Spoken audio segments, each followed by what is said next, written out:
Assalamualaikum warahmatullahi wabarakatuh. Perkenalkan, nama saya Muhammad Fali Kurniawan. Saya dari Politeknik Negeri Batam, dari kelas mesin B1 Malam. Sini saya akan membuat gambar dan menjelaskan simbol-simbol pada soal UAS, ujian akhir semester. Sebelum itu, saya akan memberikan sedikit pantun. Ke Batu Haji kehabisan bensin, pulangnya makan lotek. Jangan ngaku anak teknik mesin kalau belum belajar gamtek.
Oke, di sini saya akan menjelaskan gambar dari soal nomor 2. Yang pertama yaitu simetri.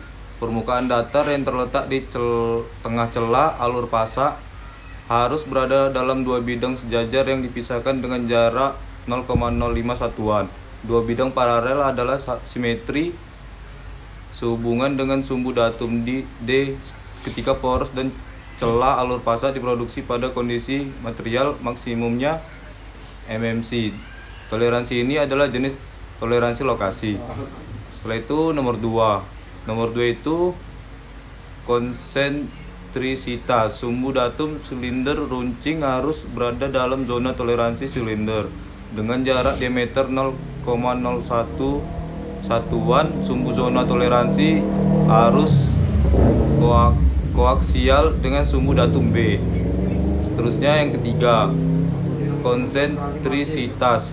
Sumbu datum silinder runcing harus berada dalam zona toleransi silinder dengan jarak diameter 0,02 satuan. Sumbu zona toleransi harus konsentris sehubungan dengan sumbu rata-rata datum A, B. Yang keempat, paralelisme. Permukaan sayap yang runcing harus berada dalam zona toleransi dua bidang paralel. Kedua bidang sejajar ini terpisah sejauh 0,1 satuan jarak.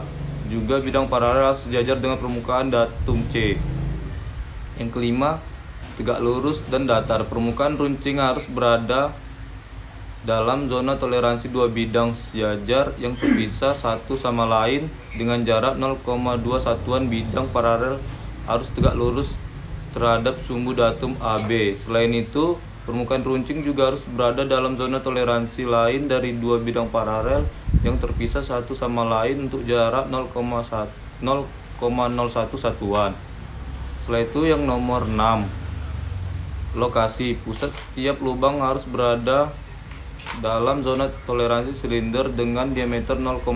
Diameter zona toleransi silinder ini dapat meningkat jika ada variasi pada MMC lubang dan pada diameter fitur silinder datum B. Nomor 7, runout melingkar. Ketika fitur ini diputar dengan untuk rotasi 360 derajat penuh dan diperiksa oleh dial gauge sehubungan dengan sumbu datum B. Gerakan maksimum pada penunjuk indikator dari dial gauge di setiap titik pada permukaan runcing harus kurang dari 0,01 satuan jarak. Oke, selanjutnya di sini saya akan menjelaskan simbol GD, NT maupun pengelasan. Yang pertama W1. Makna dari simbol ini yaitu terdapat dua lapis pengelasan, yaitu pada lapisan pertama las keliling di lapangan dengan menggunakan jenis pengelasan V miring tunggal dengan lebar dan tinggi penetrasi kawat lasnya 3/8 inci.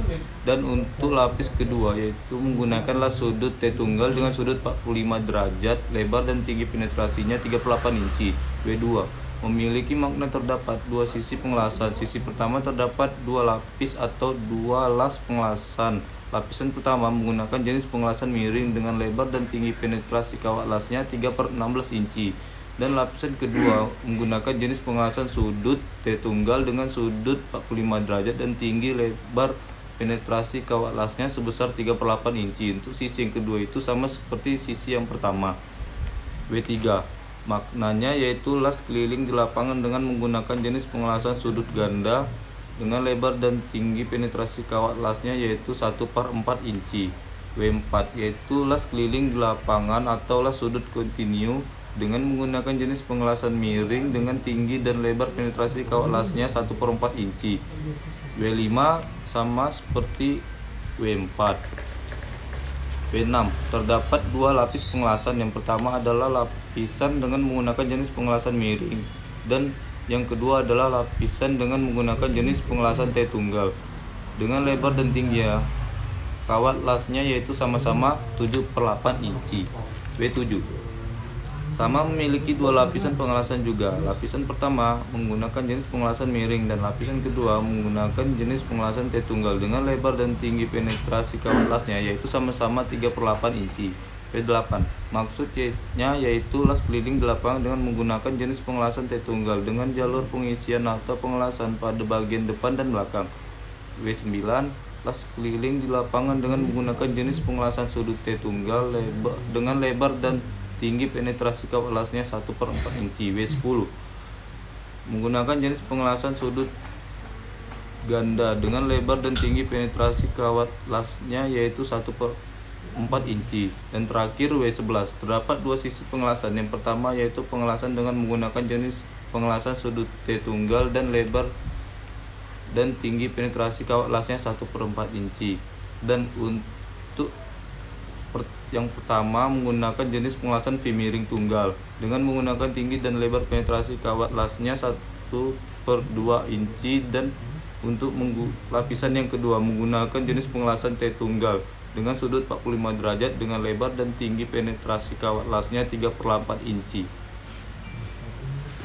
Oke, sekian dari hasil video saya. Yang dapat saya pelajari yaitu dapat membuat gambar dan membaca gambar maupun memahami simbol-simbol GDNT maupun pengelasan. Sedikit pantun dari saya, pergi karaokean sama ayah, karaoke-nya di Monik. Sekian hasil dari saya, salam hangat dari anak teknik.